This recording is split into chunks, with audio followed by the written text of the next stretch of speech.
Hi there, I'm Dan Whittaker. I'm here today to talk to you about bunker play and how easy it is to learn to control the distance effectively for long shot, medium and short-term bunker shots, and how you want to be using the bounce through the bunker and never using the leading edge. Now, obviously we know that when you're in a bunker you want to make sure you get the sand before the ball, so it's the sand that lifts the ball out of the bunker.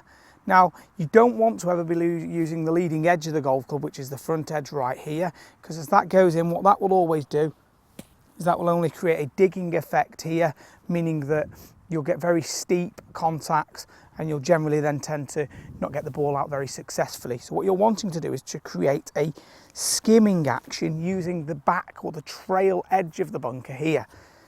So you're wanting to make sure that that trail edge works through the sand in this manner, so it's skimming on this back edge. What that will then do is it'll give a nice shallow action to the bunker. It means that you're going to go under the ball very, very nicely. You won't be digging in too deeply, changing your angle of attack. You can splash the ball out at a good consistent depth and make it very easy to control the distance the shot's going to be able to go. Now, one other thing that you want to be able to do in the sand is you want to be able to open the face correctly. So one of the things that I like is once you've preset your lofted address for how you're going to hit it, okay, you want to make sure that the club face is gradually opening during the backstroke. So it's opening, opening, opening, opening until I throw that sand over my right shoulder here. So essentially I am going to hold it and then throw it. So I'm not violently opening the face, I'm just gradually opening it. That will then mean that I can then control the amount of loft I'm going to apply onto the golf club, therefore be able to put it the desired amount at impact. One other thing we're looking for is to make sure that we have a good solid speed. Okay, so what we're looking for is to make sure that the body and the arms are always working together, which will give us a very, very consistent speed, meaning it's very easy to control distance.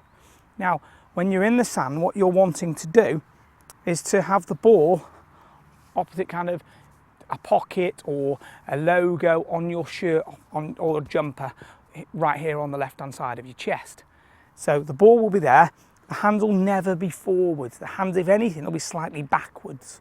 Okay, so this makes it a lot easier to skim through the golf shot properly. Now, we'll have 3 different lengths of follow through, which will then control how far the shot is going to go. So the first one is going to be a medium length follow through. So I'm going to take the club back, I'm going to let the face open. On the way through, the club's going to come through here. I'm going to let the left wrist recup. I'm going to get the right hand underneath the golf club, and I'm going to have very little weight transfer forwards, because essentially I want the club to skim under the ball.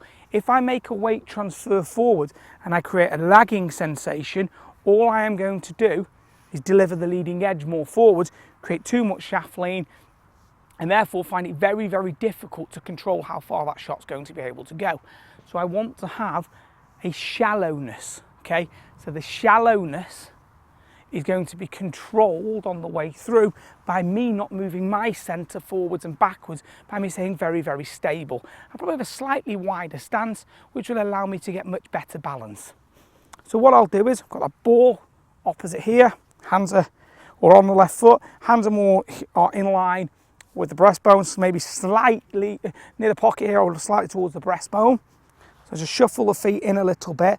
Now I'm going to play my standard shot, which will have the follow through, slightly recupping right here as I use the bounce on the way through.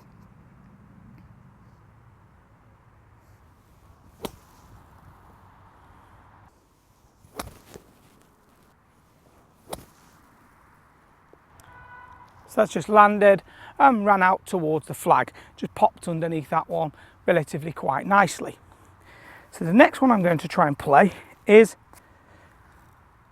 a longer bunker shot, so one that I want to fly further. So one that I want to fly further will see me have a wider follow through. So in essence, I'm going to throw the sand further out the bunker. Okay, so if I'm going that way, I am going to apply less loft at impact. So the length of my follow through will dictate how fast the club head is passing my hands by how narrow or how wide my follow through is. So this will then change the applied loft, giving different height and also different length. So I'll play the one here with the slightly longer follow through. So just going to have a little go at that one. So that follow through is going to be going wider here. So essentially throwing the sand further out of the bunker.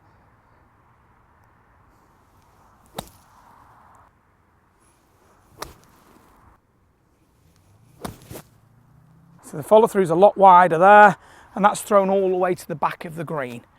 So the last one I'm going to try and play is going to be the short bunker shot. So obviously I had my medium follow through. So for my short bunker shot, what I'm going to do is I'm going to be having a very narrow follow through right here. So that narrow follow through is going to mean that the club almost feels like it's going in towards my left pocket. Okay, it means I'm going to have a lot of loft applied on the club. It means I'm going to have lots of speed, and my left wrist is going to be recupping very, very quickly through the golf ball. So I'm going to be trying to take the club in towards here. So this will then add a lot of loft onto it at impact. So we'll just try this shot right now.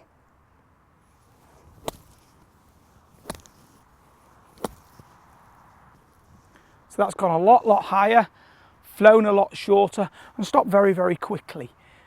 So they're the three shots I'm trying to play. Obviously the short one's going to come up higher because of the length of the follow through. The long one is going to fly further, again due to the length of the follow through. And the medium one is just going to be a nice medium shot, and they're going to each have their outcome on the green. So what we're wanting to do is create this skimming action at the bottom of the bunker. Then what we're aiming for is to land the ball at the different distances. This will be controlled by the length and the width of the follow through. This will then control how much loft we have applied onto that golf club at impact, therefore controlling that flight and trajectory. Really hope you've enjoyed this video. Please feel free to subscribe to my channel. I've got lots of exciting videos coming here. We've got my Twitter and Facebook feeds below, along with my website. Please have a look around. I also offer online lessons. If you'd like to have one of those, please get in touch. And I offer in-person lessons here at Altrincham Driving Range based in Cheshire. I hope you really enjoyed this video, and I really look forward to speaking with you again very soon. Thanks a lot.